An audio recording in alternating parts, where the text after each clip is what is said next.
Alors, aujourd'hui, je vais essayer de faire du soft spoken.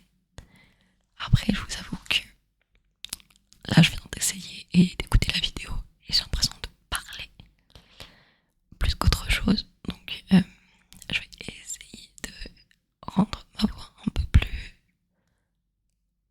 enfin, plus douce, on va dire. Même si j'ai pas l'impression de changer grand chose depuis tout à l'heure. Alors, aujourd'hui, on va parler. Installez-vous bien. Installez-vous bien. Posez le téléphone. Parce que moi, ça m'est arrivé plusieurs fois que le téléphone me tombe dessus pendant que je m'endormais et ça me réveillait. Donc, vraiment, posez-le. De toute façon, il n'y aura rien à regarder. Il n'y a rien à voir. Juste posez votre tel, fermez vos yeux et écoutez. Alors, aujourd'hui, on va parler de gestes du quotidien qu'on fait. On peut retracer leur origine, savoir d'où ils viennent, etc. Alors, on va commencer par la poignée de main. En gros, se serrer la main, parce qu'on fait limite tous les jours, je pense, avec ses collègues, des gens qu'on connaît pas trop, mais qu'on connaît quand même, qu'on doit saluer. Ou alors de simples inconnus, on va dire. Ou alors si c'est votre façon de dire bonjour. Ça dépend des personnes. Donc, d'où ça vient? Pourquoi on prend la main de quelqu'un et on commence à la secouer de haut en bas?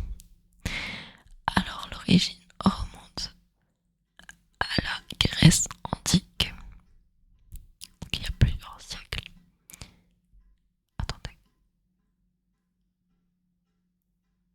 Il y a du bruit, je comprends pas d'où ça vient. On dirait que quelqu'un tape chez moi même. Attendez 2 secondes. Alors, oui, le bruit vient de chez moi, mais je comprends pas trop. C'est ma canalisation qui fait du bruit. Je sais pas pourquoi. Mais en plus, le rythme il était bizarre, genre il changeait et tout. Bizarre. On dirait quelqu'un qui tambourinait un peu. Donc je me suis levée, je suis allée vérifier. Bon, il y a personne dehors, la lumière est éteinte. Alors qu'il y a un détecteur de mouvement, s'il y avait quelqu'un, bah ça serait allumé. Mais bon, je sais pas ce qu'ils sont en train de. Peut-être qu'il y a quelqu'un qui tape sur des tuyaux, je sais pas. Où est-ce qu'on était? On parlait du serrage de main. J'avais dit que ça venait de la Grèce antique, je pense. Si je me rappelle bien. Attendez, hop là, voilà. J'avais dit que ça venait de la Grèce antique. Attendez, je me rapproche et je vous rapproche un peu plus. Voilà. Alors, en Grèce antique, le monde était dangereux. Enfin, à l'époque de la Grèce antique, le monde était dangereux. Les routes étaient très peu sûres et les rencontres pouvaient très vite mal tourner. Du coup, quand 2 hommes se croisaient, la question que tous les deux se posaient, c'était toujours la même. Est-ce que la personne est armée? Du coup, ils ont développé un rituel pour vérifier. Ils se montraient leur main droite ouverte, vide, pas de couteau, pas d'épée cachée, je ne sais pas. Genre, en gros, je n'ai rien. Voilà, je n'ai rien pour te faire mal. Donc, en gros, on montrait pas de blanche. Et le mouvement de haut en bas qu'on fait encore, il servait à faire tomber les lames cachées dans les manches. Parce que certains trichaient, évidemment. Ils mettaient des couteaux, des épées dissimulées dans le tissu de leurs vêtements. Du coup, une poignée bien vigoureuse permettait de vérifier qu'il n'y avait rien de caché dedans.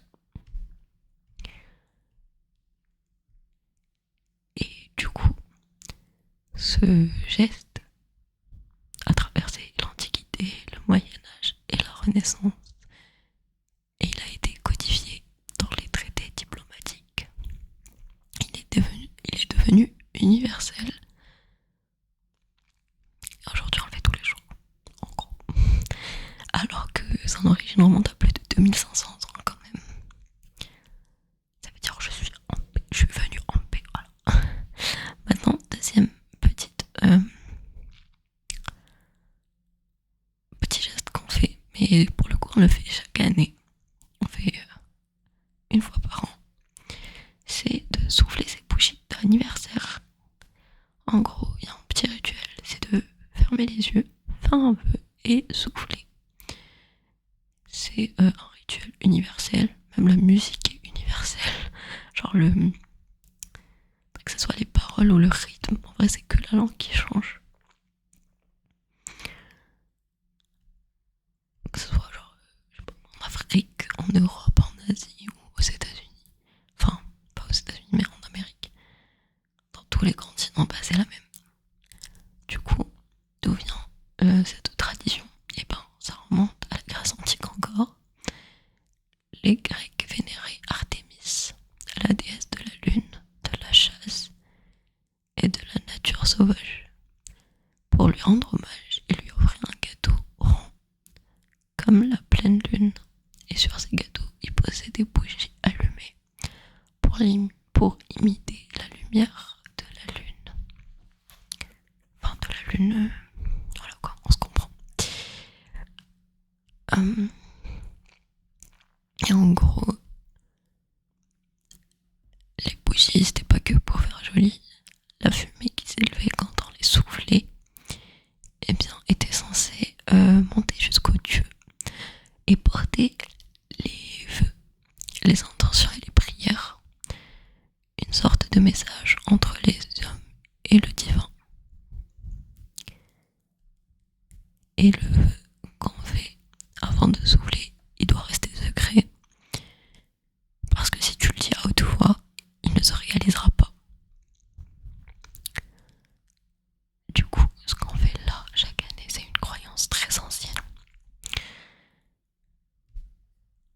Alors tous les codes étaient déjà là il y a plus de 2000 ans. C'est fou. Moi je trouve que c'est fou. Alors aujourd'hui je pense que personne pense à Artémis en soufflant ses bougies. Mais le geste est resté.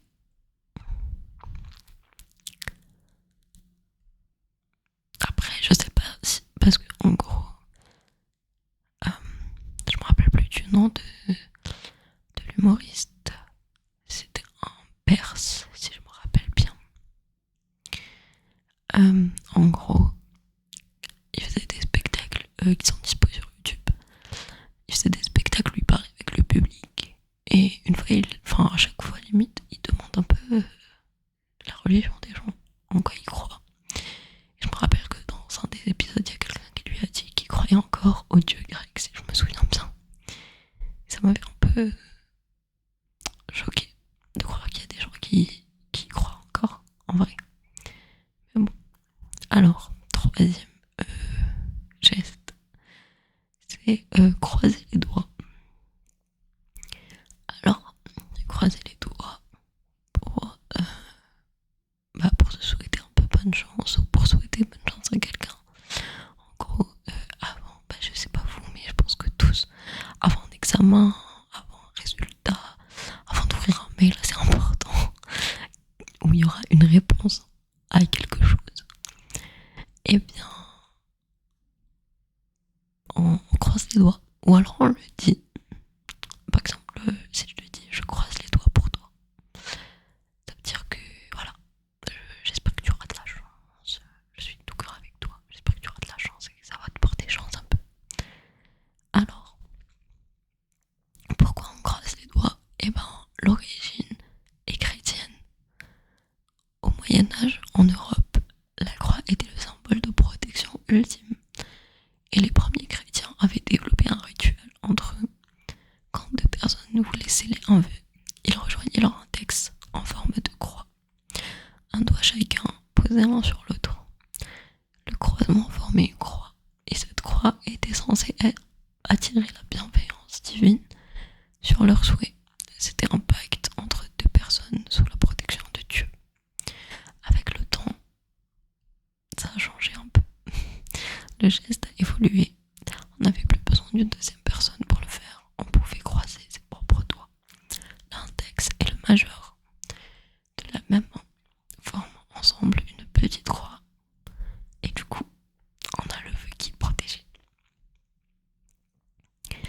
il y a aussi la version un peu plus sombre de l'histoire, où certains historiens pensent que croiser les doigts dans le dos en disant quelque chose de faux, annuler le mensonge, parce que la croix absorbe la faute.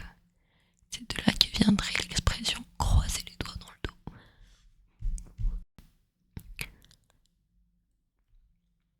Je disais, c'est de là que venait l'expression croiser les doigts dans le dos. Faire semblant de promettre tout en s'accordant une échappatoire divine. Du coup, la prochaine fois que quelqu'un te dit je te promets, vérifie ses mains. Faites attention. En plus, il y a un film sur ça. Bref, je raconte tout le temps des anecdotes, j'arrête. Mais je pense qu'il y avait un film. Oui, c'est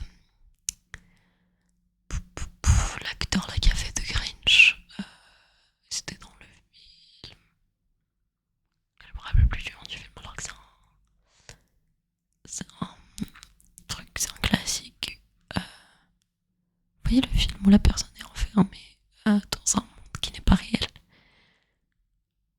En gros, tout le monde est un acteur sauf elle, et il y a une émission qui est transmise à la télé, transmise à la télé de sa vie. Je me rappelle plus du nom du truc.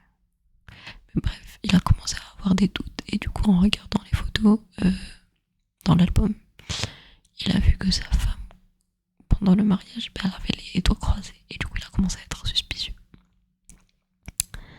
Non, on va parler de trinquer. Alors, quand on lève son verre, on regarde l'autre dans les yeux et on fait teinter les verres avant de boire. Bah, ça, c'est trinquer. C'est convivial, c'est festif. Mais l'objectif du rituel est pas très joyeux. Enfin, l'origine. À l'origine, il avait un objectif qui était pas très joyeux. En gros, au Moyen-Âge, empoisonner quelqu'un, c'était une façon très courante de se débarrasser d'un ennemi.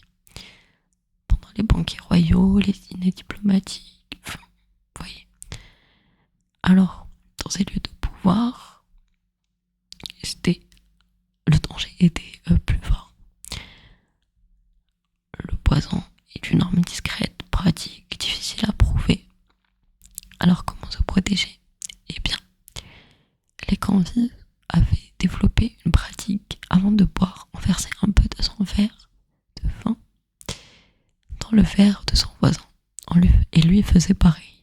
L'idée était simple, si tu m'as empoisonné en versant dans ton verre, je t'ai empoisonné aussi, donc on est dans le même bateau et personne n'a intérêt à tricher. C'est une démonstration de confiance mutuelle. Je bois ce que tu bois ce que je bois. Avec le temps, ça s'est allégé. On n'a plus versé le liquide, mais on regarde le contact entre les verres et le sang. Le petit clink qu'on adore entendre. Certains disent même que le sang du verre servait à éveiller le dernier sens resté en veille.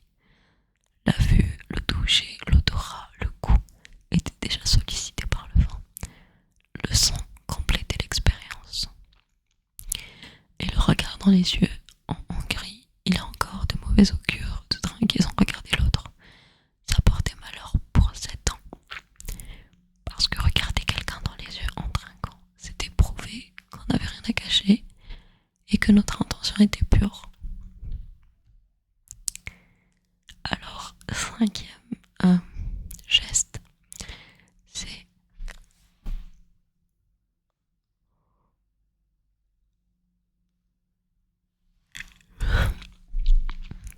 se couvrir la bouche en bâillant. Je voulais faire semblant de bailler, mais j'ai baillé. J'arrête plus à parler.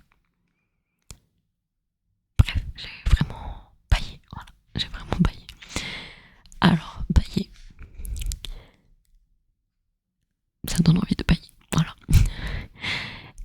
Alors, pourquoi on se couvre la bouche en portant sa main à sa bouche quand on baille?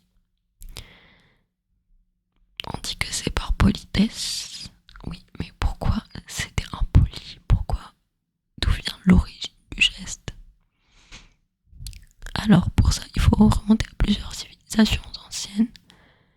Les Romains, les Grecs, certaines cultures asiatiques ou africaines.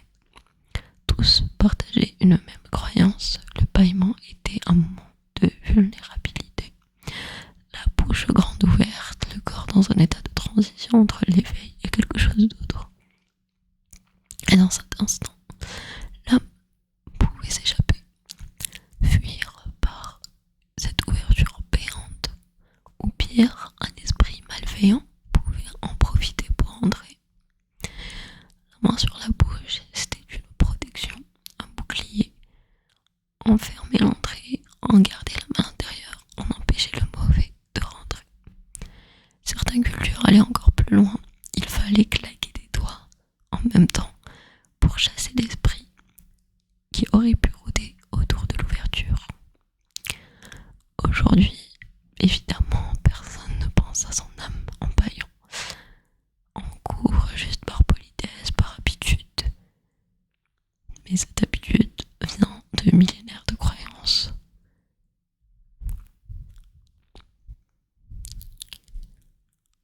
Numéro 6. Le miroir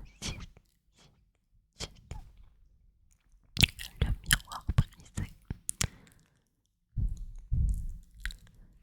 7 ans de malheur si tu casses un miroir. Je pense qu'on l'a tous déjà entendu dans notre vie. Au moins une fois dans nos vies même. Il y a certaines personnes qui y croient, d'autres qui n'y croient pas du tout. Attendez, je remonte un peu, juste comme ça, hop là, voilà. Et hop, on me voit plus, super. Attendez, on va faire ça, voilà. J'ai envie d'essayer de chuchoter un peu près du micro pour changer depuis tout à l'heure. Alors, je disais, casser un miroir, c'est 7 ans de malheur. Alors, pourquoi le malheur? Pourquoi 7 ans? Tout ça vient bien sûr de quelque part, et ça remonte aux Romains. Donc, attendez, hop là. Donc, les Romains, pour eux, le reflet dans un miroir, c'est pas juste une image, c'était quelque chose de bien plus important. C'est ton âme, ton essence. Le miroir capturait ce qu'il y avait de plus réel en toi. Alors briser un miroir, c'est briser ton âme, la fragmenter et l'abîmer. Et le chiffre 7, les Romains croyaient que le corps humain, et donc l'âme, se régénère entièrement tous les 7 ans. Chaque cellule, chaque fibre, chaque partie de toi se renouvelle en l'espace de 7 années. Du coup, si tu brises ton âme en cassant un miroir, il fallait attendre un siècle complet de régénération, soit 7 ans, pour que l'âme soit à nouveau entière. Ce qui est encore plus fascinant, je trouve, c'est qu'à l'époque, les miroirs étaient en métal poli, de l'étain, du bronze ou de l'argent. Ils étaient rarissimes et incroyablement coûteux. Donc si tu en casses un, c'est déjà un désastre parce que c'est très cher.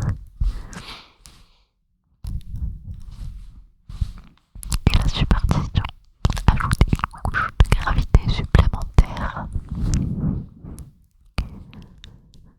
pour que personne ne soit négligent avec un objet aussi précieux.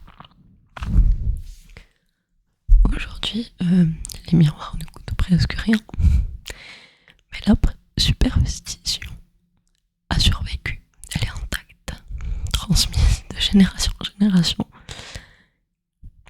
C'est dans la culture, on va dire, culture universelle. Maintenant, on va parler du dernier geste qu'on fait. Personnellement, moi, je le fais pas. J'ai jamais eu ça.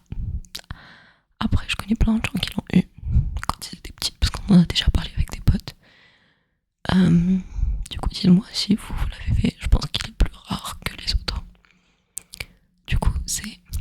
Vous voyez, quand vous renversez du sel sur la table, et ben il y en a plein qui ont un geste instinctif. C'est de prendre une pincée et de la jeter par-dessus l'épaule gauche. Alors, d'où ça vient concrètement? Eh bien, pour commencer, il faut comprendre ce que représentait le sel. Pendant des millénaires, le sel était une ressource absolument précieuse, essentielle à la conservation des aliments, essentielle à la survie.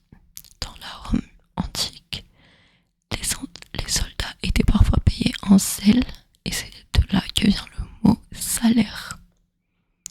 Ça a la même racine. Alors, renverser du sel, c'est bien plus qu'un petit accident de cuisine, c'est un gaspillage grave. C'est un mauvais présage, un signe que quelque chose allait mal tourner. Et donc, beaucoup de cultures, dans beaucoup de cultures, le sel avait aussi des propriétés de protection. Il éloignait les mauvais esprits. Attendez, je vais essayer un truc. J'ai pas l'impression qu'on l'entend, mais je fais plus que ça. Il éloignait, du coup, je disais, le mal, on va dire.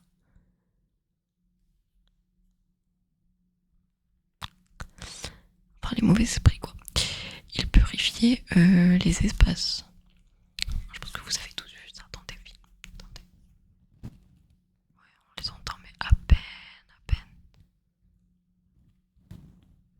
Là, on les entend un peu mieux. Après, j'ai pris une toute petite mèche, mais bon. Je sais plus ce que je disais. J'étais concentrée sur mes cheveux, je vais pas vous mentir. Je disais que ça éloignait les mauvais esprits, que dans plusieurs films, ils faisaient des cercles de sel pour se protéger. Et du coup, si on renversait le sel, on affaiblit